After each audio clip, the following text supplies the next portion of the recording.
எங்க வீட்ல இருக்க பெட் அண்ட் சோஃபா எப்படி நம்ம சப்ஸ்கிரைபர் வீட்டுக்கு போச்சு அப்படிங்கிறத இந்த வீடியோல நான் ஷேர் பண்ணியிருக்கேன்.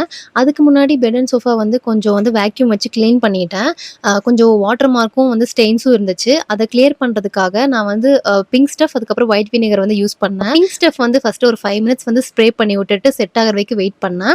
அதுக்கப்புறம் வந்து ஒரு 5 மினிட்ஸ் கழிச்சு ஒயிட் வினிகரும் ஸ்ப்ரே பண்ணிட்டு 1/2 அன் ஹவர் வந்து அது செட் ஆகுற வரைக்கும் நான் வெயிட் பண்ணிட்டு ஹேர் ட்ரையர் யூஸ் பண்ணி நான் வந்து பெட்ட வந்து ட்ரை பண்ணிட்டேன். நைட்டு நாங்க தூங்கணும் அப்படிங்கிறதுக்காக நான் ஹேர் ட்ரையர் யூஸ் பண்ணி நான் வந்து ஃபுல்லா ட்ரை பண்ணிட்டேன். ஓவர் நைட் விட்டா கூட அது வந்து ட்ரை ஆயிடும்.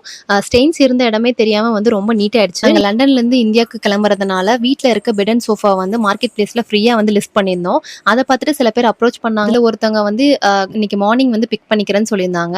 அவங்க பிக் பண்ணிட்டு போனதுக்கு அப்புறம் தான் தெரியும் வந்தவங்க நம்ம சப்ஸ்கிரைபரோட ஃப்ரெண்டுன்னு. அதை வாங்கினதுக்கு அப்புறம் நம்ம சப்ஸ்கிரைபர் வந்து நமக்கு வந்து தேங்க்யூ அப்படின்னு சொல்லியிருந்தாங்க. ஏன்னா அவங்க இந்தியால இருந்து டிராவல் பண்றாங்களா, அவங்களுக்கு ரொம்ப யூஸ்ஃபுல்லா இருந்துச்சுன்னு சொன்னாங்க. இதை கேட்டதும் எங்களுக்குமே ரொம்பவுமே ஹாப்பியா